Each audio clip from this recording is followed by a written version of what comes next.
हे ठरवू शकता की मुलीला काय स्वेटर घ्यायचा किंवा मुलासाठी काय वस्तू घ्यायची. उद्या तुम्हाला असं वाटलं की तुमची सासू चांगलीच असेल पण सासू आपल्याशी चांगली वागते तर सासूला सुद्धा तुम्ही चष्मा घेऊन देऊ शकता. किंवा तुम्हाला असं वाटलं की एखादी पर्स घ्यायची तर ती घेऊ शकता.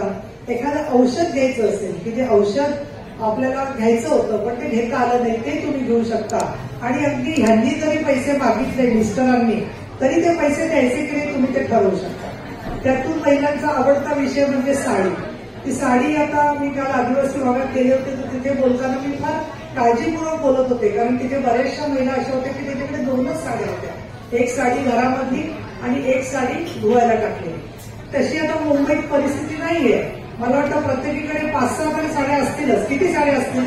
50, 25, 100 किती साड्या असतील? सरासरी 25 असतील प्रत्येकीकडे तर 50. म्हणूनच ते राहुल शेवाळला म्हटलं की चेंबूरमधल्या बहिणी आता बऱ्यापैकी श्रीमंत झाल्यात असं मला दिसतंय. हा त्याच्यामधला मला फरक दिसतो आहे. आणि त्याच्यामध्ये आपली राहणी बदलली, घरातले जेवढा पदार्थ बदलले, युट्यूबवरून आपण जे काही घरात बनवतो ते कसं चांगलं बनवलं पाहिजे हे आपण शिकायला लागलो. ते काळाच्या नुसार आपण बदललो. आणि म्हणूनच माननीय मुख्यमंत्र्यांना असं वाटलं की वर्षानुवर्ष स्त्रिया मतं देत आहेत. थोडी आकडेवारी सांगते मी तुम्हाला एवढ्यासाठी की तुम्हाला कोणी विचारलं की महिलांना का पैसे देत आहेत. काही लोक अशी टीका करतायत. काय टीका करतायत की महिलांना हे पैसे भीक म्हणून दिलेले. पण तुम्ही जर का पाहिलं तर 100 पुरुष असतील, 100 माणसं असतील नागरिक तर त्याच्यात 50 स्त्रिया असतात, 50 पुरुष असतात. म्हणजे जगामधली निम्मी लोकसंख्या जी आहे देशातली, महाराष्ट्रातली, चेंबूरमधली त्यात 50% महिला आहेत, 50% पुरुष आहेत. पण कामाचे तास जर का काढले की स्त्री सकाळपासून रात्रीपर्यंत तास ते काम करते आणि पुरुष पण काम करतात, नोकरीवर जातात तर त्या तासांचा जर का हिशोब काढला तर आपल्याला असं दिसतं की 100 पैकी 66 तास स्त्रियांचं काम असतं आणि 33 पुरुषांचं काम असतं. म्हणजे पुरुष काम करत नाहीत असं नाही, ते घराबाहेर जाऊन काम करतात. महिला जे घरात काम करतात ते मोजलं जात नाही कारण प्रत्येक कामाचे पैसे दिले जात नाहीत. आणि म्हणून ती श्रमशक्ती महिलांची जरी खर्च झाली तरी त्याचा मोबदला मात्र स्त्रियांना किती मिळतो हे ज्यावेळेला तपासलं सगळ्या जगामध्ये तेव्हा असं लक्षात आलं की एकूण जे पैसे मिळतात त्या पैशांपैकी 3 पैसे जर का मिळाले तर त्याचा 1च पैसा स्त्रीला मिळतो. म्हणजे काम त्या किती करतात? 2/3 करतात पण पैसे मात्र मिळताना त्यांना 1/3 पैसे मिळतात. कारण तशी ती व्यवस्थाच आहे की आपण आई म्हणून जे काम करतो, बहीण म्हणून काम करतो, पत्नी म्हणून घरात जे काम करतो त्याचे काही आपण पैसे लावत नाही. घरात कामाला बाई येत असेल तर ती जे काही काम थोडंफार मदत करत असेल कोणाकडे ती गोष्ट वेगळी. आणि महिलांच्या नावाने प्रॉपर्टी किती आहे म्हणजे घर, जमीन, बुगला, दागिने तर सगळ्या जगामधली आकडेवारी पाहिली तीच महाराष्ट्रात पण आहे की महिलांच्या नावाने फक्त 1% संपत्ती आहे. आणि म्हणून माननीय मुख्यमंत्र्यांनी हा विचार केला की एखादी स्त्री जेव्हा कॉर्पोरेशनच्या ऑफिसमध्ये जाते आणि ती महिला असेल की समजा तिचं नाव आपण धरूया की आता थोडं ऐश्वर्या. आता फॅशनेबल नावं सगळी झालेली आहेत की जे त्या पूर्वीची गंगा, यमुना, सोनुताई वगैरे ती नावं गेलेली आहेत. आणवी, ऐश्वर्या अशी सगळी नावं असतात मुलींची. तर त्याच्यामध्ये ती ऐश्वर्या गेली आणि वॉर्ड ऑफिसमध्ये म्हणाली जरा मला फॉर्म भरायचा आहे किंवा बँकेमध्ये गेली तर तिला बँकेमध्ये गेल्यावरती खुर्ची मिळेल का बसायला? साधारणपणे नाही मिळणार. पण साहेबांनी असा विचार केला, मुख्यमंत्र्यांनी असा विचार केला की माझी तिला जर का विचारलं ऐश्वर्याला की तू कोण आहेस तर ती सांगेल मी राहते, ती चेंबूरमध्ये राहते. मग काय उभं राहा तिकडे. पण ती जर का म्हणाली की मी मुख्यमंत्र्यांची बहीण आहे तर लगेच लोक म्हणणार अरे बापरे बसा बसा इथे बसा. काय झालं? काही पुरुष वर्गाने वेळ लागला की महिलांनाच महत्व देत आहेत ते. मग मी धुळ्याला गेले तर तिथे मला स्त्रियांनी सांगितलं की अहो आम्ही बहीण झालो म्हणजे तुम्ही दाजी झालात तर मुख्यमंत्र्यांचे मग तुम्ही असं का म्हणता की तुमचं महत्व कमी झालंय. त्यामुळे भावाचा पण भाव वाढला. आणखी बहिणींना सुद्धा महत्व मिळावं. का महत्व मिळावं तर तुम्हाला विकासाची संधी मिळावी. आज सुद्धा आपण बघतोय की काही ठिकाणी छोटं लवकर लग्न केली जातात. आपल्या इकडे सुद्धा 15 वर्षाच्या 16 वर्षाच्या मुलीची लगेच 17-18 वर्षाची बाई 2 मुलांची आई झालेली असते अनेक ठिकाणी. आणि त्याच्यात ती जर का एकदम दुर्बल असेल, कुपोषित असेल तर ते बाळ सुद्धा तसंच कमी वजनाचं होतं. मग त्याला काचेच्या पेटीत ठेवायला लागतं. काही वेळेला ते मूल दगावतं सुद्धा. आज सुद्धा मी स्त्रियांच्या आरोग्याबद्दल काकीजींशी बोलत होते की महिलांची आरोग्य शिबिरं आपण काही घेतली आहे का?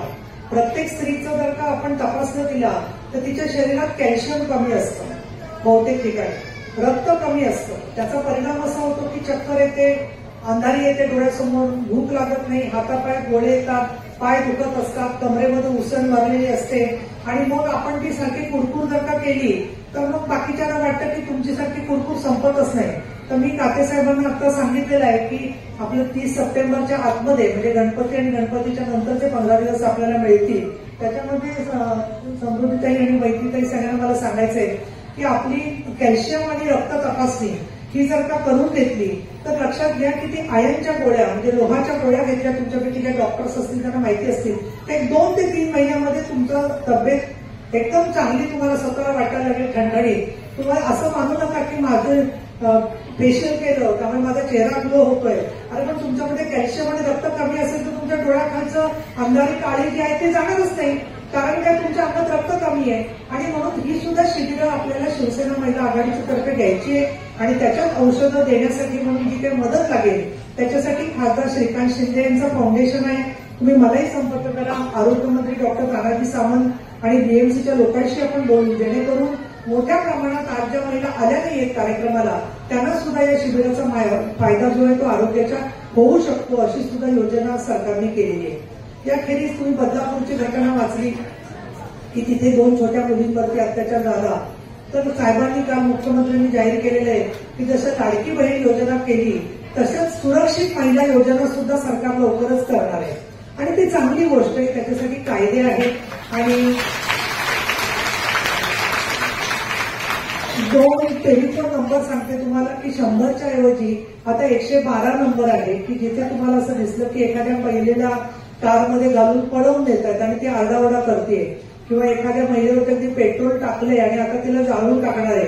आता तुम्ही जर का मध्ये पडलात आणि तुम्हाला कोणी त्रास द्यायला लागलं तर लगेच तुम्ही 112 नंबरला कोणी फोन केला तर पोलीस त्या लोकेशनला लगेच पोहोचू शकतात. कुठल्याही प्रकारची संकटात पडलेल्या महिला किंवा पुरुषाला वाचवण्यासाठी म्हणून 112 नंबर केलेला आहे.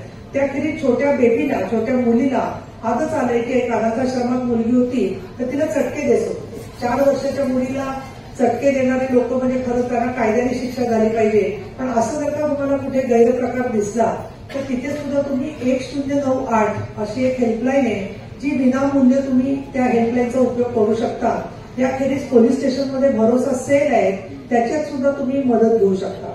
पण स्त्रिया सरस्वती आहे आणि ते खरंय लक्ष्मी आहे, पण तुम्ही जर का दुर्गा झाला घरामध्ये सुद्धा आणि तुम्ही दुर्गेचा अवतार आणला तर घरात त्यांची काही खरी नसतं. मग पती आहे, मुलगा आहे, सून आहे, नणंद आहे, कोणालाही तुम्ही सोडत नाही दुर्गेचा अवतार झाला की. तर आता जे इलेक्शनमध्ये लोक आपल्या समोर येत आहेत आणि खोटा प्रचार करतायत की आपण भीक म्हणून देतोय, तर हा अधिकार आहे तुमचा. तुम्ही जे कष्ट करता त्याची ओळख आणि त्याची दखल घेऊन तुम्हाला अजून 4 पावलं पुढे टाकून मदत करता यावी म्हणून हे केलेलं आहे. तर त्यांचा दुर्गा म्हणून आपल्याला मतपेटीतून समाचार घ्यायचा आणि त्यामुळे ते मतपेटीतून समाचार घेण्यासाठी आपल्याला काय करायला पाहिजे की जेव्हा कधी तारीख येईल मतदानाची त्या दिवशी थांबलं पाहिजे. तुम्ही मतदान वेळेवर करताच, पण 10 पैकी 2 घरं बंद असतात, कोणीतरी बाहेर गावी निघून गेलेलं असतं, ते पण या मतदानात कसे सहभागी होतील हे आपण पाहिलं पाहिजे. काही लोक टीका करतात की फक्त निवडणुकीसाठी घोषणा आहे, पण मी तुम्हाला आठवण करून देईन, जुन्या लोकांना आठवत असेल की 2004 साली काँग्रेस सरकार होतं, त्यांनी जसं जाहीर केलं की मोफत वीज देणार, सगळ्यांना घरोघर मोफत वीज, कोणालाही बिल येणारच नाही असं त्यांनी सांगितलं. आणि त्याच्यानंतर निवडणुकीनंतर काय सांगितलं की आमची प्रिंटिंग मिस्टेक झाली, म्हणजे आमची चूक झाली, म्हणजे आपल्या शेजारची की बाई म्हणायचं की बाई जेवायला ये, काय हरकत नाही, दुसऱ्या दिवशी म्हणायचं की माझी मिस्टेक झाली, जेवण परत दे. असं हे काँग्रेसचा कारभार आहे सगळा. त्यामुळे त्यांच्यावरती विश्वास ठेवण्यासारखेच ते लोक नाहीये.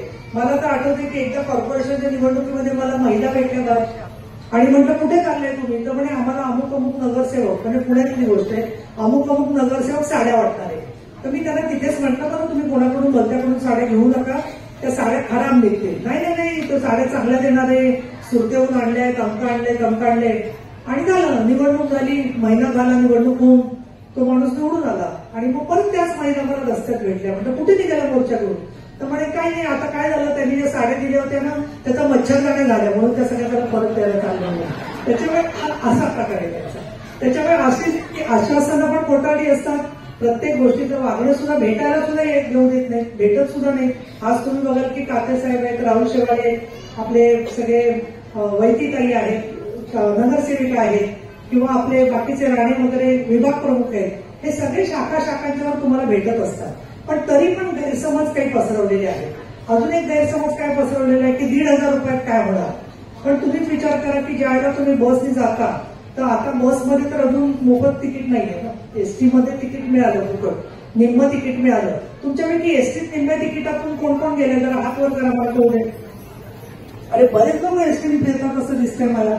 आणि ज्या 60च्या वरती आहे त्यांच्या मिस्टरांना सुद्धा तिकीट मोफत आहे.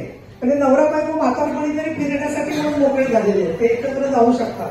नाही तर पूर्वीच्या काळात तरुण असताना निघालं की लोक नावा ठेवायची. आता सरकारचं तिकीट आहे म्हणतात की नवरा बायको दोघेही जण जाऊ शकताय. म्हणजे किती विचार केला सरकारने बघा तुमच्या प्रत्येक गोष्टीचा, की तुम्हाला जर का जायचं असेल, तीर्थयात्रेला जायचं असेल, तर तुम्हाला वाटलं की कुठे थंड हवेच्या ठिकाणी जाऊ शकतात, असं काही नाही. जे काही जमेल ते आपण करतो. तिथे सुद्धा गेल्यावर मी बघते केदारनाथला वगैरे आपल्या महाराष्ट्रातल्या महिला ज्या आहेत ते नऊवारी साडी, पायामध्ये प्लास्टिक बांधलेलं चप्पलेच्या ऐवजी, पाऊस लागू नये म्हणून त्याच्यात चप्पल घातलेली, अशा घोड्यावर बसून केदारनाथपर्यंत जाणारे आमच्या महाराष्ट्राच्या रणरागिणी आहेत. त्यामुळे महिला प्रवासाला जातात, ते तीर्थयात्रेला जातात, ते अजून कुठे जातात, म्हणजे फक्त चैन करायला जात नसतात, तर त्यांच्या मनाला बरं वाटावं, आपल्या कुटुंबाला बरं वाटावं म्हणून त्या सगळ्याजणी जात असतात. आज भव्य रोजगार मेळावा इथे आयोजित केलेला आहे. आणि मी आपल्या उद्योग सेनेच्या अध्यक्षांचं भाषण ऐकलं. अतिशय सुंदर अशी त्यांची बोलण्याची पद्धत आहे. ते प्रश्न विचारून तुम्हाला बोलतं करतायत, पण त्यांच्या कामाचा तुम्ही उपयोग करून घ्या. आज त्यांना बोलवलं, त्याच्यानंतर तुम्ही समजा नंतर काही त्यांना सांगितलंच नाही किंवा आम्हाला अमुक एक उद्योग करायचा आहे, तर त्यांच्या बोलण्याचा उपयोग काय होतो. आणि त्याच्यामुळे आपले अध्यक्ष आणि सचिव दोघं जण जे आहेत, तर माझं तुम्हाला दोघी विभाग प्रमुख आणि नगरसेवकांना सगळ्यांना सांगणं आहे की महिलांची तुम्ही फॉर्म तयार करा. मी फॉर्म पाठवून देते आणि कुठला उद्योग कोणाला करायचा आहे त्याप्रमाणे त्यांचे वेगवेगळे ग्रुप करा आणि त्या ग्रुपप्रमाणे त्यांच्या मार्गदर्शनाला बोलवा. म्हणजे कोणाला कपड्यांचं करायचंय, कोणाला खाद्यपदार्थांचं करायचंय, कोणाला आर्टिफिशियल ज्वेलरीचं करायचंय. अशा पद्धतीने आपल्या त्या कामाचा आपल्याला उपयोग होऊ शकेल. आज तुम्ही मला बोलावलं. पूर्वी मी चेंबूरमध्ये निवडणूक लढवली होती, हे खरं आहे. आणि खूप मोठ्या प्रमाणामध्ये महिलांनी माझ्यावर प्रेम केलं. नंतर अनेक ठिकाणी मला लोक बोलवायचे, आजही बोलवतात. पण मी महिलांकडून एक शिकले की इथल्या महिला ज्या आहेत त्या संघर्षाला कधी पण तयार असतात. आणि मी एक तुम्हाला गोष्ट सांगेन, एका वस्तीमध्ये, मी नाव सांगत त्या वस्तीचं. आता जेवढ्या महिला स्वाभिमानी आणि बाडेदार झाल्या तेवढ्या काही तेव्हा नव्हत्या. आणि महिलांनी मला हळदी कुंकूला बोलावलं एका वस्तीमध्ये. हळदी कुंकू झालं, 300-400 महिला होत्या. हळदी कुंकू सुंदर पार पडलं. आणि नंतर मग एकीच्या घरी बसले होते, छोटंच घर होतं, 8-10 जणी पावलं. तर त्याच्यात त्यांनी सांगत असतं, काही पण आमचा एक प्रॉब्लेम आहे. मी सत्य कथा सांगते. म्हणजे काय प्रॉब्लेम आहे, तर ते स्वच्छतागृह जे होतं, त्या स्वच्छतागृह अशी बाहेर असतात अनेक ठिकाणी. तर काहींच्या घरात आता टॉयलेट झाले असतील, पण काही ठिकाणी सार्वजनिक स्वच्छतागृह असतात. त्यामुळे सार्वजनिक स्वच्छतागृहात जिथे महिला जातात, तर महिला जिथे जातात तिथेच एक माणूस बसलेला असतो आणि तो कायम असे अर्धवट कपडे घालून बसलेला असतो. आणि तो महिलांकडे बघून वेडेवाकडे काय तोंड करतो, गाडी घुमवायला लागतो मोठमोठ्याने. आणि मग तरुण मुली ज्या आहेत, छोट्या मुली ज्या आहेत, त्यांना लाजल्यासारखं होतं एकदम. आणि हातामध्ये असं सगळं वस्तू वगैरे टॉयलेटला जाण्याच्या, आणि अशाला काय बोलणार त्या माणसाला. मी म्हटलं तर काय करायचं, याच्यासाठी आपण काही पोलीस कमिशनरकडे जायचं का या गोष्टीसाठी, की या माणसाने गाडी गुणगुणू नये आणि अश्लीलपणे काय हवं करू नये म्हणून. पण मी एक साधी गोष्ट केली. म्हणजे आता मी उपसभापती आहे, मी एक वाक्य सांगितलं की कुठलेही कमिशनर ताबडतोब त्याची अंमलबजावणी करतात. पण त्यावेळेला मी तुमच्यासाठीच कार्यकर्ते होते. तर मी स्पीकरवरून सांगितलं, मी म्हटलं मी परत जरा 2 मिनिटं जाहीर बोलते. परत सगळ्या महिला जमवल्या. आणि मग मी म्हटलं की आज हळदी कुंकवासाठी तुम्ही सगळे आले, त्याच्याबद्दल मी तुमचं कौतुक करते. परंतु समजा एक मला असं कळलेलं की एक माणूस आहे, तो कपडे अर्धवट घालतो, हाफ पॅन्ट घालतो आणि मुद्दामून महिलांच्या सोबत चित्रविचित्र काहीतरी गाणी म्हणतो. तर त्यांनी पुढच्या 8 दिवसामध्ये व्यवस्थित कपडे घालून जर का वागायला सुरुवात केली नाही, तर त्याला मी फुल पॅन्ट भेट देणार आहे म्हणून. ते म्हणल्यावरती एवढ्या बायका हसायला लागल्या आणि एवढा गोंधळ झाला. आणि दुसऱ्या दिवशीपासून तो कपडे नीट घालून वावरायला लागला. त्यामुळे प्रत्येक गोष्टीसाठी पोलिसांची काय गरज आहे, आपली शक्ती आहे, स्त्रियांची आहे, शिवसेना महिला आघाडीची आहे. त्यामुळे आपण जर का ठरवलं तर त्यातून कुठल्या कुठे स्त्री शक्तीचा वापर घेऊ शकतो.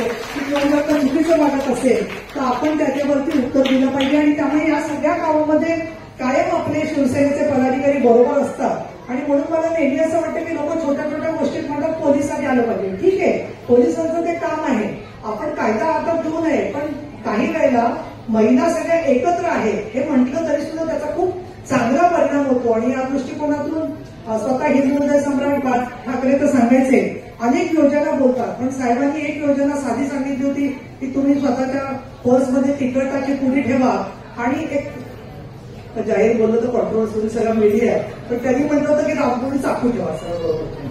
तर आपण म्हणू शकतो आम्ही टोमॅटो कापणार होतो म्हणून चाकू ठेवलाय जातो असं कशाला म्हणायचं कशासाठी ठेवलं आणि काय ठेवलंय ते पण.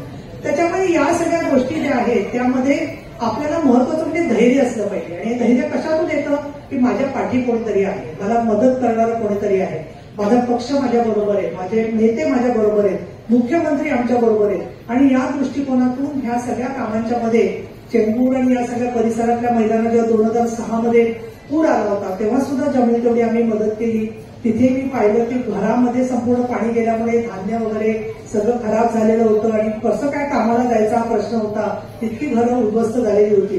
पण तुकाराम काटे स्वतः कार्य सम्राट आहेत, त्यांनी खूप काम केले, घरं मिळाली म्हणून प्रयत्न केलेले आहेत. इतकंच नव्हे तर ज्या क्षणी आम्ही मुंबईत शिरतो त्या क्षणी मावळ्यांचं दर्शन होतं, कारण तिथे तुम्ही ती शोभा सगळी शिवाजी महाराजांचं ते सगळं मुवमेंट केलेलं आहे. लोकांना लक्षात येतं की अरे आपण शिवसेनेच्या शिवाजी महाराजांना मानणाऱ्यांच्या राज्यात आलेलो आहोत म्हणून. दुसरं म्हणजे तुम्ही हनुमान मंदिराच्या मध्येच तिथे तुमचं ऑफिस केलेलं आहे, त्याच्यामुळे हनुमानच तुमची जर का रक्षण करत असेल तर तुमच्याकडे कोण वाकड्या नजरेने बघणार आहे. आणि म्हणून मला असं वाटतं की ह्या सगळ्या कामाच्या मध्ये राहुल शेवाळे आहेत, बाकी विभाग प्रमुख आहेत, तर या सगळ्यामध्ये महिलांनी अजून पुढाकार घेतला पाहिजे. मी तुम्हाला एक छोटंसं काम देणार आहे की तुमच्या आसपास असणाऱ्या 20-20 महिलांशी तुम्ही बोलायचं आणि बोलायचं म्हणजे तिच्याबद्दल चांगलं बोलायचं. हे पहा, महिलांना दुसऱ्या महिलेबद्दल चांगलं बोलणं अतिशय अवघड गोष्ट करू साधी नाहीये ती, वाटते तेवढी. आणि ते मनापासून आपल्याला चांगलं बोलायचंय. आणि त्याच्यात काही वेळेला आपण म्हणतो की बाबा तू छान दिसतेस, पण मनात म्हणतो काही काय दिसते, पण आता काहीतरी बोलण्यावरती बोलायचं म्हणून आपण बोलतोय म्हणून. दुसरं म्हणजे आता हे चांगली बोलतोय म्हणजे त्या वेळेच्या मनात येऊ शकतं की हिचा काहीतरी हेतू असणार, तर ही नेहमी तोंड वाकडं करून निघून जाते माझ्यासमोर, आली कशी काय माझ्याशी चांगली बोलते. पण हळूहळू महिलांनी एकमेकीशी चांगलं बोलायची, तिची चांगले गुण बोलायची, तिच्यामध्ये काही एखादी चांगला पदार्थ झाला असेल तर त्या चांगल्याला चांगलं म्हणायचं आणि दुसरी महिला आपल्याकडे खुश झाली पाहिजे, आनंदी झाली पाहिजे, अशी सकारात्मक भावना पण आपण ठेवणं फार गरजेचं आहे. आणि त्यामुळे त्या 20 महिलांना या योजनांची माहिती देणं, आनंदाचा शिधा तर प्रत्येक महिलेला मिळालेला असतो. तुम्हालाही आनंदाचा शिधा बऱ्याच जणींना मिळाला असेल. कोणाकोणाला आनंदाचा शिधा म्हणजे रेशनवरती पाम तेल, साखर, डाळ या गोष्टी मिळालेल्या आहेत, गुळ वगैरे.